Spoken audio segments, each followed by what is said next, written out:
Crisp September dawn over the Blue Ridge foothills. My 43 rows of apple, pear, and cherry trees glowing gold. I'm fixing a busted irrigation line when gravel crunches. Police cruiser first, then a pearl-white Cadillac Escalade with HOA placard blazing. Out storms Georgette Whitmore, Sycamore Bluff HOA president, arms crossed, face sour. She jabs a finger at my orchard. This eyesore breaks every rule! Shut it down today, or we'll bulldoze it!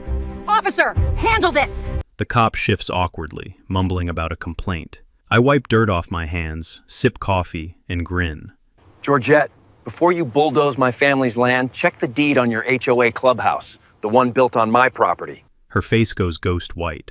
The cop's eyebrow shoots up. She sputters threats, clueless how screwed she is. What would you do if an entitled HOA Karen called cops to seize your legacy, only to learn you own hers? Let me back up, because none of this makes sense without the full picture. My name is Reuben Calloway.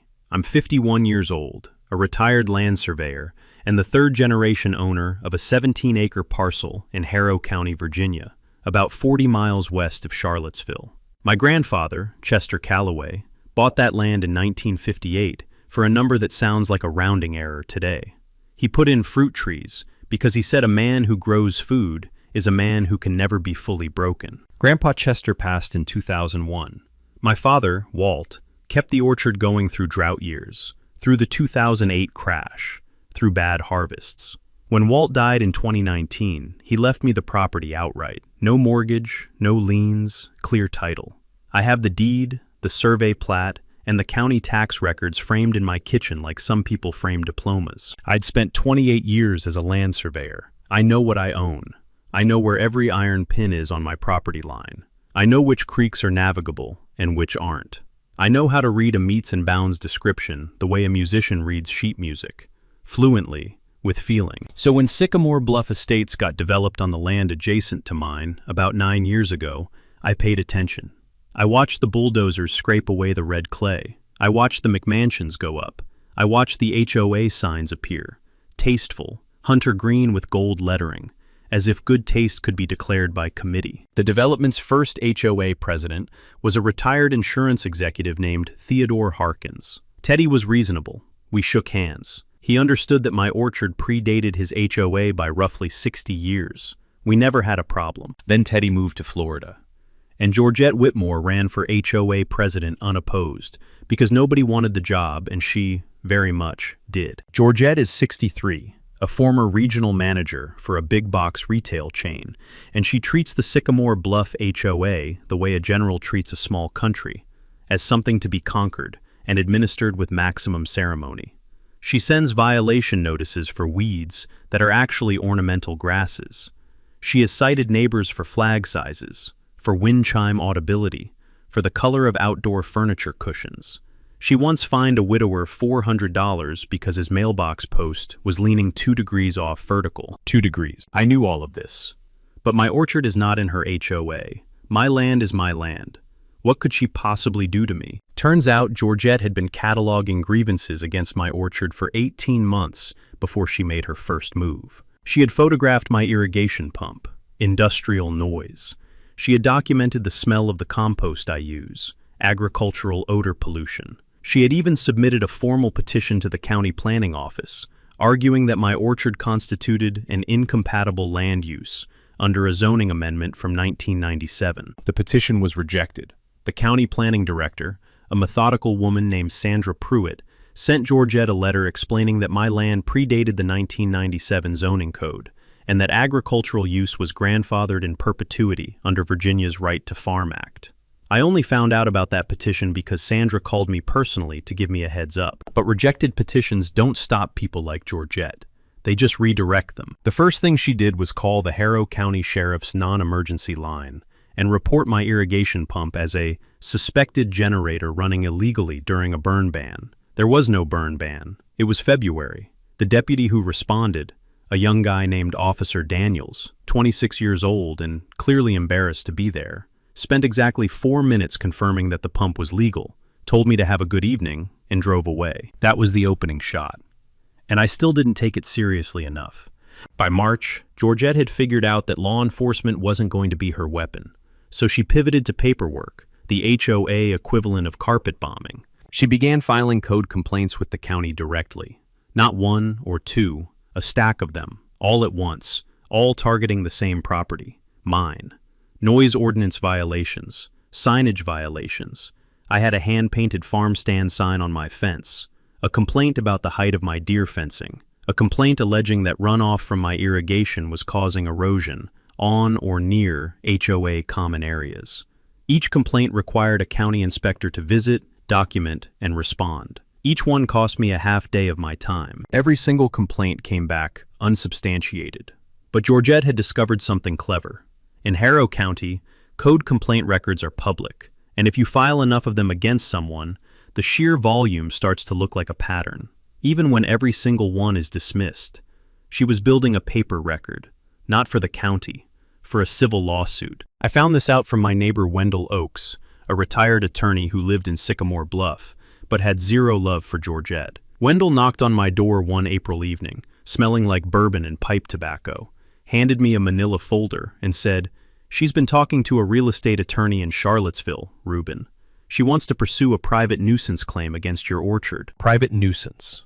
That's a civil cause of action where a property owner, or in this case, a homeowners association, claims that a neighboring property's use is substantially and unreasonably interfering with the enjoyment of their property. The key word is unreasonably.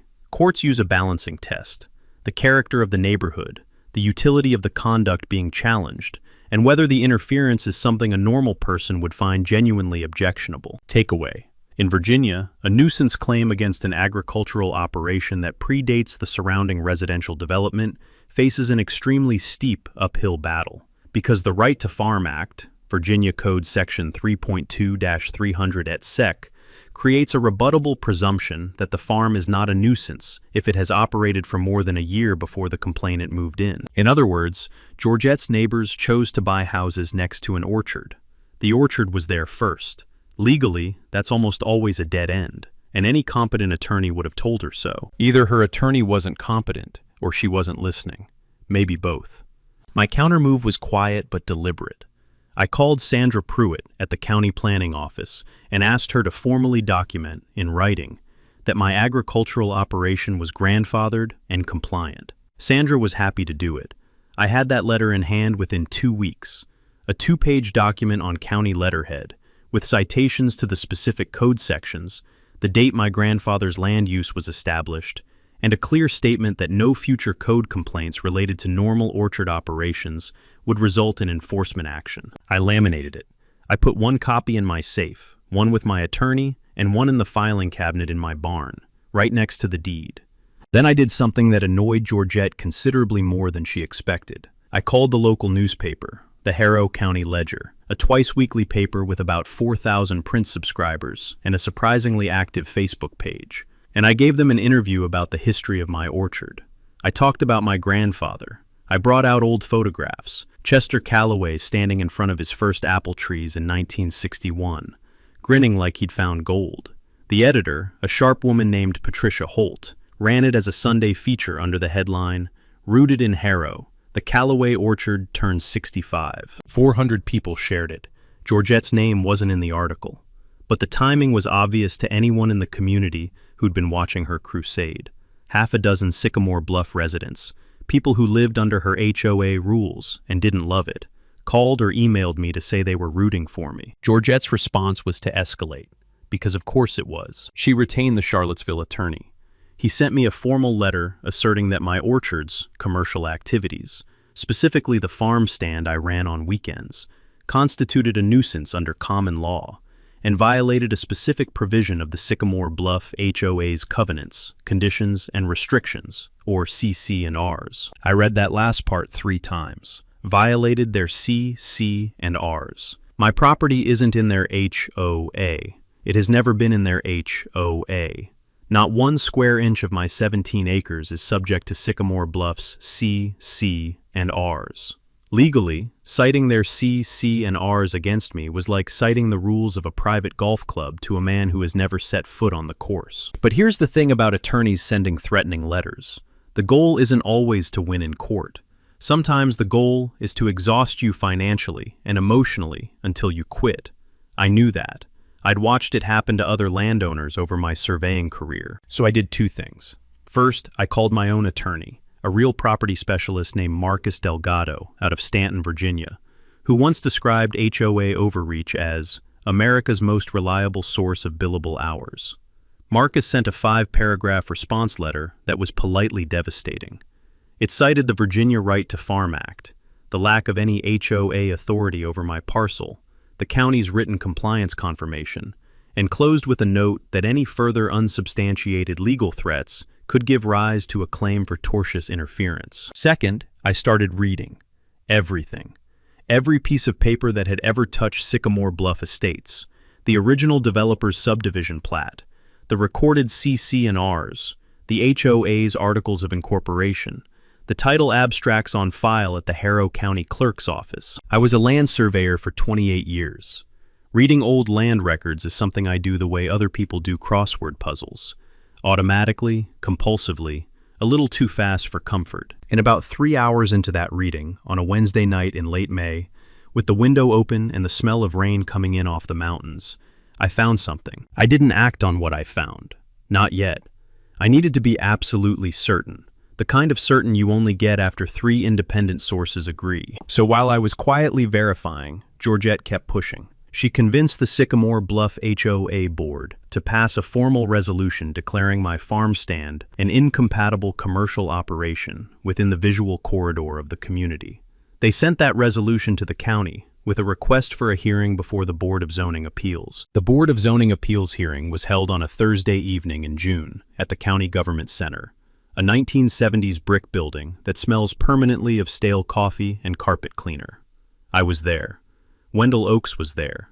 Patricia Holt from the Ledger was there, notebook open. About 30 Sycamore Bluff residents were there, and my read on the room was that roughly half of them supported Georgette, and half were just curious to see what would happen. Georgette presented first. She had a PowerPoint. It had charts. It had photographs. It had a section titled Quality of Life Impact Assessment that she had apparently commissioned from a consulting firm in Richmond. The consulting firm's conclusion was that an orchard with a weekend farm stand within visual proximity of a residential subdivision reduced property values by up to 4%. The chair of the Board of Zoning Appeals, a retired engineer named Floyd Mathers, who had the patience of a man who has seen everything at least twice, waited until Georgette finished, then asked a single question. Ms. Whitmore, can you identify the specific zoning code section that the applicant's operation allegedly violates? Georgette cited the 1997 amendment. Floyd said, that amendment applies prospectively to new agricultural operations. The Callaway Orchard was established in 1958 under a deed that predates not only that amendment, but the county's current zoning framework entirely. The Right to Farm Act preempts this board's jurisdiction. Do you have anything else? Georgette said she did have something else. She said she had evidence that my farm stand was effectively a retail establishment and should be reclassified under the county's commercial zoning code. Floyd looked at her for a long moment. Then he looked at the other 4 board members. They all had the same expression, the look of people trying to decide whether to be annoyed or amused. When it was my turn, I kept it short. I presented the county's written compliance confirmation. I cited Virginia Code Section 3.2-300 through 3.2-302. I pointed out that my farm stand sold products grown exclusively on my property, which under Virginia's Agricultural and Forestal Districts Act is explicitly defined as a primary agricultural use, not a commercial use. Takeaway. Virginia's Right to Farm Act specifically protects on-farm direct sales of farm products as agricultural use, not commercial use, which means they cannot be regulated under commercial zoning codes. The board dismissed the hearing in 14 minutes. They didn't even vote. Floyd Mathers ruled it outside their jurisdiction as a matter of law and moved on to the next item on the agenda, which was a variance request for a backyard chicken coop in Millbrook Township. Georgette walked out of that hearing room with the particular rigid posture of a person who is publicly lost and is processing it as a strategic setback rather than a defeat. She stopped in the parking lot, turned to her attorney, and spoke for about 2 minutes in a low, taut voice. I couldn't hear the words. I didn't need to. I'd seen that conversation before. On the drive home, Wendell called me from his Bluetooth. She's not done, he said. I know that look. She's going to try something different. Wendell, I said. Letter. Because by then, I'd confirmed what I'd found in the land records. I'd verified it 3 ways: the original subdivision plat, the title chain at the county clerk, and a third-party title search I'd commissioned through a Charlottesville title company. I'd also had a quiet conversation with Marcus Delgado about the legal implications. Marcus had listened to my findings in complete silence for about 6 minutes. Then he said, "Reuben, do you understand what you're sitting on?" "I think so," I said. "You want to keep this in your pocket for now?" "Yes," I said, "until she goes one step too far." She did not disappoint. Georgette's new move involved the Harrow County Health Department. She filed a complaint alleging that my compost operation was creating a public health hazard, specifically that composting apple pomace and pear cores constituted food waste processing that required a commercial composting permit under state environmental regulations. This was actually a slightly more sophisticated legal argument than her previous ones, and I'll give her credit for that. On-farm composting of agricultural byproducts is exempt from commercial composting regulations in Virginia, but only if the compost is used exclusively on the farm where it's generated. If any of it is sold or given away, the exemption disappears. Now, I do occasionally give a bucket of finished compost to my neighbor Earl Hutchins, who has a kitchen garden. He's 78 years old. He brings me tomatoes in August. This is not commerce, it's neighborliness. But Georgette had somehow found out about it, and her complaint specifically cited the exchange with Earl. The health department inspector who showed up was a young woman named Daria Kowalczyk, efficient and unimpressed by Georgette's 8-page complaint packet. She spent an hour at my operation, examined my composting area, reviewed my records, and told me, "Give the compost to Earl in exchange for the tomatoes, and you have a barter transaction, which the exemption regulation doesn't address. My recommendation is to just stop the exchange while this complaint is open, and document that going forward." I stopped giving Earl compost. He was annoyed. I bought him a bag of organic compost from the hardware store. He was less annoyed. The health department closed the complaint as unsubstantiated 6 weeks later. But Georgette had used those 6 weeks. She'd also been in contact with 2 Sycamore Bluff residents who lived directly adjacent to my property, and had persuaded them to sign affidavits stating that my farm stand traffic, cars pulling into my gravel driveway on Saturday mornings, was disrupting their peaceful enjoyment of their property. Those affidavits landed in the hands of her Charlottesville attorney, who filed a motion in Harrow County Circuit Court for a preliminary injunction to halt farm stand operations pending a full nuisance hearing. I had been expecting this. Marcus Delgado had been expecting this. The response was ready within 48 hours, but now, with the filing in hand, I told Marcus it was time to open the envelope. Georgette Whitmore had made the foundational mistake that a certain kind of person always makes. She assumed that the rules only existed to constrain other people. Let me tell you exactly what I'd found. When Sycamore Bluff Estates was developed in 2015, the developer, a company called Blue Ridge Premier Properties, LLC, needed a parcel of land for the subdivision's common areas and clubhouse. The clubhouse sits on a 1.4-acre lot at the northeast corner of the development. That lot includes the HOA's parking lot, their swimming pool, their community garden, and the building where Georgette holds her monthly board meetings and waves her gavel around. Here is what was in the original subdivision plat, line 47 of the meets and bounds description for that 1.4-acre parcel. Subject to a permanent right-of-way and access easement held by the owner of the adjacent parcel, described in Deed Book 214, page 88, Harrow County Land Records. Deed Book 214, page 88, is my deed. My grandfather's deed, the original 1958 conveyance. Grandpa Chester, it turned out, had negotiated a permanent access easement across what eventually became the HOA's parking lot in 1958 as a condition of allowing a county road to be rerouted. The county road rerouting gave the county what it needed.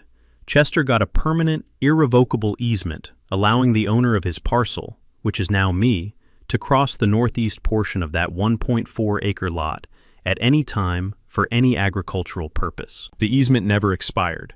It wasn't subject to the HOA's CC and Rs because it predated them by 57 years. It was attached to the land itself, what lawyers call an easement appurtenant, meaning it transferred with title every time the land changed hands.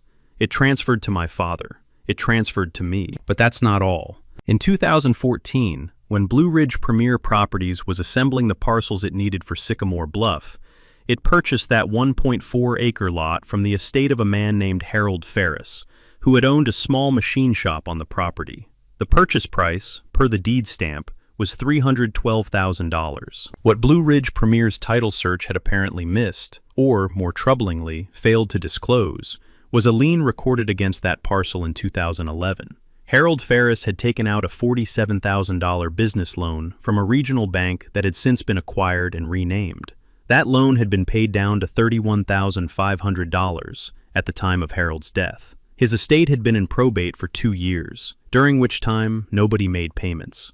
The bank had filed a lien on the property in 2012. The lien was still there. In 2015, when Blue Ridge Premier transferred title to the newly formed Sycamore Bluff HOA as part of the common area conveyance, the title was not clean. The $31,500 lien was still recorded against that parcel. The HOA had been holding title to their clubhouse property, their crown jewel, the building where Georgette ran her fiefdom, subject to a lien that nobody had ever cleared. Takeaway: a lien that isn't discharged at closing doesn't disappear. It runs with the land, meaning the new owner takes the property subject to the lien, regardless of whether they knew about it. This is not how real estate transactions are supposed to work. The title insurance company that handled the closing in 2015 had apparently issued a policy without catching the lien, which means the HOA had a potential title insurance claim worth $31,500, and the title company had some exposure.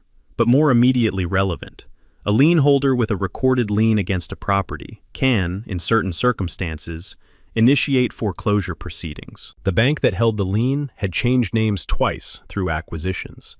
But liens don't die just because banks get absorbed.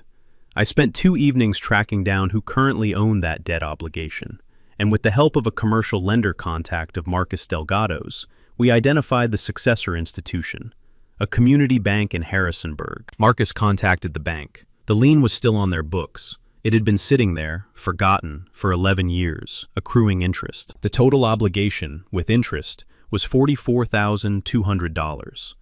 I bought it for $32,000. Yes, I purchased the lien on the HOA's clubhouse property. Not the property itself, just the legal right to enforce the debt obligation. Under Virginia law, a lien purchaser steps into the shoes of the original lien holder, which meant I now held a $44,200 lien against the 1.4-acre parcel that housed Sycamore Bluff HOA's clubhouse, pool, and parking lot. I was not planning to foreclose on the HOA's clubhouse. I am not a monster. But I was planning to disclose this at precisely the right moment. Meanwhile, the court battle was pending.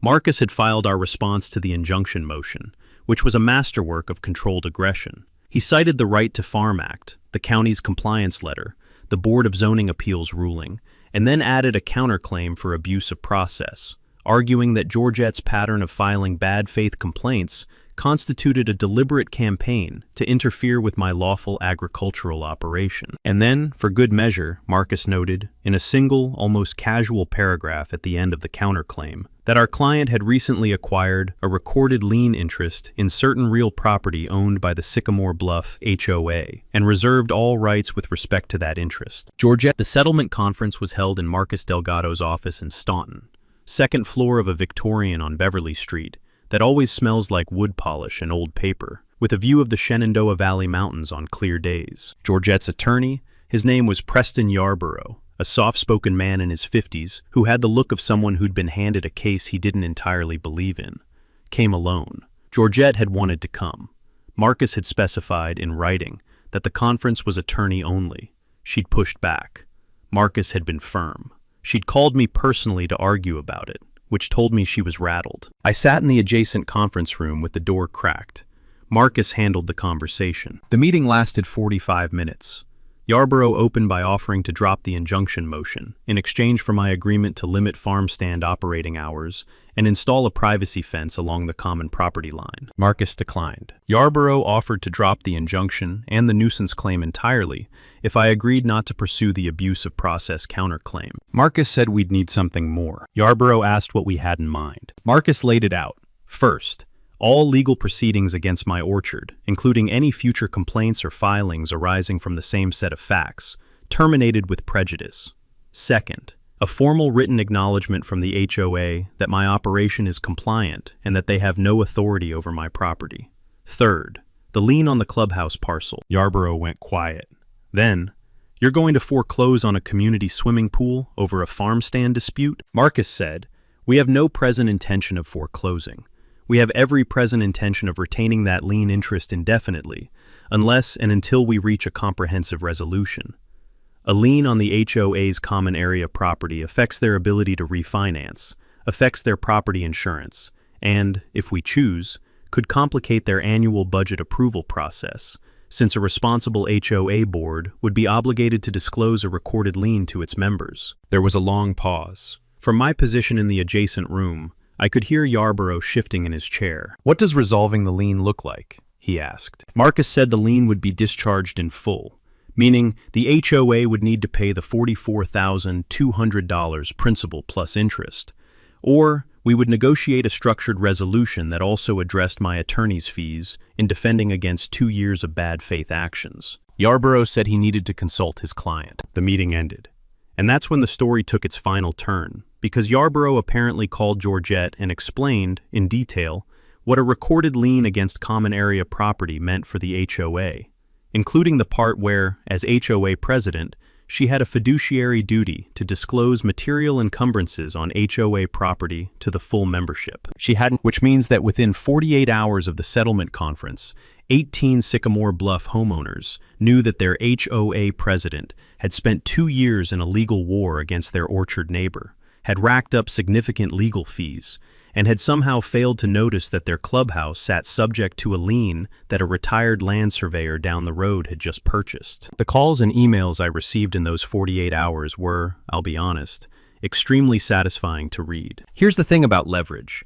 It only works if you're willing to use it, but wise if you deploy it without cruelty. I didn't want Georgette financially destroyed. I didn't want 47 families in Sycamore Bluff unable to use their pool because of a title defect. That was never the goal. The goal was to make the aggression stop, permanently, and to do it in a way that left the community intact and me free to run my orchard in peace. So Marcus and I spent a week building a comprehensive resolution framework. And when I say building, I mean we sat at his conference table with maps, title documents, the lien paperwork, the Virginia Code open on a laptop, and about $11 worth of cold brew coffee, working through every contingency like engineers stress testing a bridge. The framework had 4 parts. Part 1 was the lien resolution. The HOA's own title insurance policy, the one issued in 2015, almost certainly covered the undisclosed lien. Marcus contacted the title insurance company directly and gave them a detailed memo explaining the defect. The title company's counsel confirmed coverage. That meant the title insurer, not the HOA's homeowners, would pay the $44,200 to discharge the lien. I would receive the full amount I'd paid for the lien plus the accrued interest, netting me a legitimate profit on what had started as a defensive maneuver. The title company would then subrogate, meaning they'd pursue recovery from whoever had messed up the original title search in 2015. Takeaway: if you're buying property with title insurance and a lien is later discovered that the insurer missed, that's exactly what title insurance is for. File a claim, and the insurer covers the defect, then goes after whoever caused it. Part 2 was the legal fee reimbursement. The HOA had burned through significant legal fees pursuing what any competent real property attorney would have told them was a losing position. That was their problem. My problem was that I'd spent $14,600 in attorney's fees defending against their campaign. Marcus drafted a settlement term requiring the HOA to reimburse my legal fees in full, funded by a draw from their reserve account. Part 3 was the recorded covenant. We drafted a covenant to be recorded in the Harrow County land records, running with the land on both sides, formally establishing that the Sycamore Bluff HOA had no authority or interest in my parcel, that my agricultural operation was compliant and non-objectionable, and that future HOA boards were bound by this acknowledgement. Recording it in the land records meant it wasn't just a contract between me and the current HOA, it was permanent. Future HOA presidents, including whoever came after Georgette, Couldn't restart this fight without breaching a recorded covenant. Part 4 was the one I was proudest of. During the 2-year ordeal, I'd had dozens of conversations with Sycamore Bluff homeowners who were furious with Georgette, not just because of what she'd done to me, but because of the HOA dues she'd spent on attorney's fees pursuing a vendetta instead of maintaining their community. Several of them had reached out asking if there was anything they could do. I told them to wait. Now was the time. Wendell Oakes, who as a retired attorney understood HOA governance law better than most, had been coordinating with 11 other homeowners on a formal petition to call a special meeting of the HOA membership. Under Virginia's Property Owners Association Act, specifically Virginia Code Section 55.1-1815, homeowners can petition for a special meeting with 20% of the membership's signatures. They had 40%. Takeaway: Virginia law gives HOA homeowners the right to call a special membership meeting by petition and to vote on matters including the removal of board members, which is a power many HOA residents don't know they have. The special meeting was scheduled for a Saturday morning in late October. The agenda had 3 items. First, a presentation on the HOA's legal expenses over the prior 2 years. Second, a vote on the proposed settlement with me.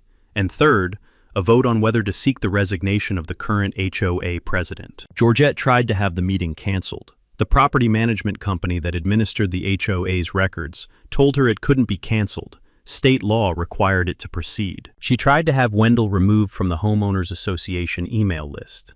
The management company told her that would violate the VPOA Act. She tried to get me barred from attending as a guest. Wendell pointed out that I had a recorded easement right across their parking lot, and that my attendance as Wendell's personal guest was not something the HOA board had authority to prohibit. She went quiet after that, the quiet before the storm. I spent the week before the meeting doing what I always do in October: harvesting. The Honeycrisp trees come in last, and they are worth the wait.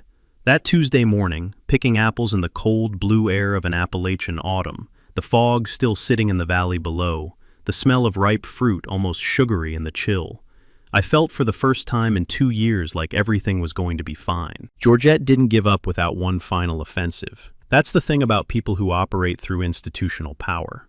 When the institution turns on them, they get personal. The week before the special meeting, 2 things happened that I wasn't expecting. First, a post appeared on the Harrow County Community Facebook group, the one with about 9,000 members, mostly locals who use it for lost dogs, yard sales, and heated debates about road paving priorities. The post was anonymous. It claimed that my farm stand had sold potentially contaminated apple cider that had caused illness in multiple families. No names, no details, just the accusation, written with just enough specificity to sound credible. The post got 47 comments in 2 hours before the group administrators removed it as an unverified health claim. But 47 comments is enough to plant a seed of doubt, and I had farm stand customers texting me within the hour asking if there was a problem. I handled it the same way I handle everything, directly. I posted my own statement, under my full name, with my Virginia Department of Agriculture food handler certification, my cider press inspection records, and a photo of my current food safety certificate. I offered full refunds to any customer who'd had a concern. 0 refund requests came in, because there was nothing wrong with my cider. I did some digging on the anonymous post. Facebook's group tools don't reveal identities to admins unless law enforcement is involved. But the post's writing style, particularly the phrase "quality of life" and the construction of its sentences, matched closely with the language in Georgette's complaint filings. I showed this to Marcus. He raised an eyebrow. We documented it carefully. Second, Georgette contacted the Harrow County Planning Commission directly and requested an emergency agenda item for their November meeting, alleging that my property had been subdivided without proper plat approval based on a tip she'd received. She claimed I had sold a portion of my 17 acres to a business entity without recording a subdivision plat, which would be a code violation. I had not subdivided my property. I had not sold any portion of it. What I had done 2 years earlier was create a single-member LLC to hold my farm stand's business operations, a completely standard liability protection measure that any business attorney would recommend. The LLC owned the business. I owned the land. These are legally distinct, which is the whole point of an LLC. But here's the thing. Georgette apparently didn't understand the difference between a business entity owning a business and a business entity owning real property. She'd somehow convinced herself, or, more likely, convinced her attorney, who either agreed with her or didn't push back hard enough, that my business LLC constituted a conveyance of land. The Planning Commission's staff attorney reviewed her request and declined to place it on the emergency agenda. She placed it on the regular agenda for January. That meant it wasn't going to be heard until after the special meeting. But the request was public record, and Georgette made sure every Sycamore Bluff homeowner knew about it, framing it as evidence that I was the one engaged in shady land dealings. I found out about this on a Wednesday afternoon, while I was repairing a section of post and rail fence along my south pasture, the kind of work that requires just enough physical attention to quiet the mind. The smell of split oak posts is something I associate with my father. He always said woodwork kept a man honest. I finished the fence section, drove the last post cap in with a rubber mallet, and called Marcus. "She's trying to muddy the water before the special meeting," Marcus said. "Yes," I said. "Let her." What Georgette hadn't accounted for, what people who fight dirty never seem to account for, is that dirty fighting leaves marks. Every move she made was documented. The anonymous Facebook post had been screenshotted before removal. The emergency planning request was on the public record. The timing of both, 8 days before the special meeting, was obvious to anyone paying attention. I didn't respond publicly. I prepared. I compiled a summary document, a clean, 6-page PDF with a timeline of every complaint, every filing, every administrative action Georgette had initiated against me over 24 months. Next to each entry, the date, the agency, the outcome, and the associated cost, both to me and, where estimable, to the HOA and legal fees. The total legal fees billed to the HOA by Georgette's attorney, per invoices disclosed during the settlement conference process, $38,400. The total amount of annual HOA dues paid by each Sycamore Bluff homeowner, $1,800 per year. The HOA had 47 homes. $38,400 divided by 47 homeowners is roughly $817 per household. That's nearly half a year's dues spent on a legal campaign against the neighbor's orchard that had zero legal basis and zero chance of success. I printed that PDF on nice paper. I had 48 copies made at the office supply store in Waynesboro. I didn't distribute them yet. I brought them to the meeting in a manila envelope under my arm. The special meeting was set for 10 o'clock Saturday morning. By 9:30, the Sycamore Bluff clubhouse parking lot was full. Cars lined the street for a quarter mile in each direction. In 12 years of HOA existence, they'd never had a meeting attendance like this. I arrived at 9:45 with Wendell Oakes and Marcus Delgado. Wendell signed us in as his guests. Georgette was already inside, standing near the front of the room in a charcoal blazer, talking to two of her board allies with the tight, over-controlled body language of a person running on adrenaline and spite. The clubhouse's main room smelled like industrial carpet cleaner and the ghost of 1,000 potluck dinners. Folding chairs had been set up in rows. Every chair was filled. People were standing along the back wall. Patricia Holtz from the Harrow County Ledger was there, notebook in hand, sitting in the second row. She'd called me the day before, asking if the meeting was open to press. Under Virginia's VPOA Act, HOA meetings are generally open to members, but guests can be excluded by board vote.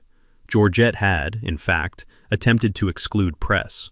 The HOA's property management company had advised her that excluding credentialed press from a meeting where financial misconduct allegations were to be presented could expose the HOA to additional liability. She'd backed down. The meeting was called to order by the HOA's parliamentarian, a retired school teacher named Dolores Mack, who had the gravitas of a federal judge and absolutely no patience for procedural games. Dolores had run HOA meetings for 8 years and was, by all accounts, scrupulously fair. Georgette had tried to replace her as parliamentarian before the meeting. The board had voted 3-2 against it. Agenda Item 1, Legal Expenditures. A Sycamore Bluff homeowner named Brent Gallo, an accountant, as it happened, presented a spreadsheet. He'd compiled the invoices from the HOA's attorney, cross-referenced them with the HOA's reserve fund account statements, and produced a clear picture. $38,400 in legal fees over 24 months, drawn from the operating reserve. The reserve fund, which was supposed to cover capital maintenance needs like the pool pump, the parking lot resurfacing, and the clubhouse roof, had been depleted by 31%. Georgette stood up and said the legal expenditures were justified because the orchard represented a genuine threat to community property values and quality of life. Three things happened at once. Brent said, every single legal action failed. Every complaint was dismissed. How does that represent value for our dues? A woman in the back row said audibly, my roof assessment just went up because of this. And someone's phone displayed the ledger's website. Patricia had already published a short breaking news item, headline visible on the screen held up for the row behind them to see. HO, a president's 2-year legal campaign against neighboring orchard cost members $38,400. Agenda item 2 was the proposed settlement. Marcus walked the room through it in plain English. No legalese. The title insurance company covers the lien. Homeowners pay nothing. My attorney fees are reimbursed from the reserve. The recorded covenant closes the loop permanently. He had printed copies of the settlement terms for anyone who wanted to read the actual language. The vote was 41 in favor, 6 opposed. The 6 opposed were Georgette, her 2 board allies, and 3 homeowners who'd signed the original affidavits. Agenda item 3. Wendell Oakes presented the motion to request Georgette's resignation as HOA president. He was measured, fair, and precise. He did not call her names. He did not make it personal. He said, the president has demonstrated a pattern of using HOA resources funded by our dues, for purposes that had no legal basis and that resulted in significant financial harm to this community. A president in that position has a responsibility to the community, and that responsibility has not been honored. Georgette asked for the floor. Dolores Mack gave it to her. She stood up and gave a 4-minute speech about community standards, property values, and the need for vigilance against incompatible land uses. She cited her years of service. She cited the consulting firm's report. She said she had acted in good faith and would do it again. When she sat down, the room was quiet for about 5 seconds. Then a homeowner in the 4th row, a retired firefighter named Dale Bunce, who I recognized from his brief wave at my farm stand the previous August, raised his hand and said, with respect, ma'am, you spent my money attacking a man's apple trees. I think that's all we need to know. The vote to request Georgette's resignation, 38 in favor, 9 opposed. The vote was non-binding. She could technically have remained in office. But she knew, and everyone in that room knew, that she was finished. After the vote was announced and the room absorbed it, Georgette sat very still for a moment. The clubhouse had gone from heated energy to a kind of suspended quiet, the kind that follows a gavel strike in a courtroom. Patricia Holt was writing fast. 2 homeowners near the back were already on their phones. Then I stood up. Dolores Mack looked at me. I said, I'd like to address the membership, if that's permissible. She checked with the parliamentarian's rule book, a physical binder she'd carried under her arm all morning, and confirmed that as a guest of a member, I could speak during the open comment period. I walked to the front of the room. The walk was about 30 feet. It felt much shorter. I set the manila envelope on the podium and looked out at 47 households worth of people, most of whom I'd never formally met, a few of whom I recognized from the farm stand, all of whom were looking at me with the focused attention you give someone when you're genuinely uncertain what they're going to say. I said, I want to start by saying that I don't have any hard feelings toward this community. Sycamore Bluff was built on land adjacent to mine, and most of you had nothing to do with what happened over the last 2 years. You were dues-paying members of an organization whose leadership made some decisions without your knowledge or consent. That's not your fault. I heard a few people exhale. I said, I also want to be clear about something. I'm not here to take anyone's clubhouse. I'm not here to foreclose on anyone's pool. I never was. The lien I purchased was a legal tool, a response to a situation where I felt I had no other options. Now that we have a resolution, that lien is going to be discharged cleanly by the title insurance company, and this community will have clear title to this property. I recommend you confirm that in writing with your property management company within 30 days. Then I took the PDF copies out of the manila envelope and asked 2 of Wendell's allies to pass them down the rows. 6 pages, clean layout, timeline of every complaint, every filing, every dismissal, every legal fee. This is for your records, I said, not as a weapon, as documentation, because the next time someone seeks to lead this HOA, and the time after that, you deserve to know what this kind of leadership costs. I looked at Georgette when I said that. She was looking at the table in front of her. I said one more thing, and this was the part I'd thought about the most. My grandfather planted his first apple tree on this land in 1958. He believed that growing food was a form of dignity, that a person who grows something is making an argument for their place in the world. I inherited that belief. I hope this community will let it stand. I walked back to my seat. The room was quiet for another 2 seconds. Then Dale Bunce started clapping, and the rest of the room followed, and it was loud enough that I could feel it in my chest. Patricia Holt's full story ran in the Ledger the following Wednesday. The headline was, "Orchard owner discovers HOA's clubhouse has a lien problem, and how he used it to end a 2-year dispute." It ran above the fold. It was also picked up by the Charlottesville Daily Progress and shared around 6,000 times on social media over the following week. Georgette Whitmore submitted her resignation as HOA president 11 days after the special meeting. Her letter, per the property management company's disclosure to members, cited personal circumstances and a desire to allow new leadership to take the community in a fresh direction. Her attorney, Preston Yarborough, sent Marcus a final letter confirming the settlement agreement was fully executed.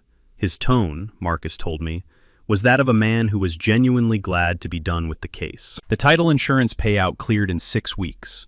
I received $47,800.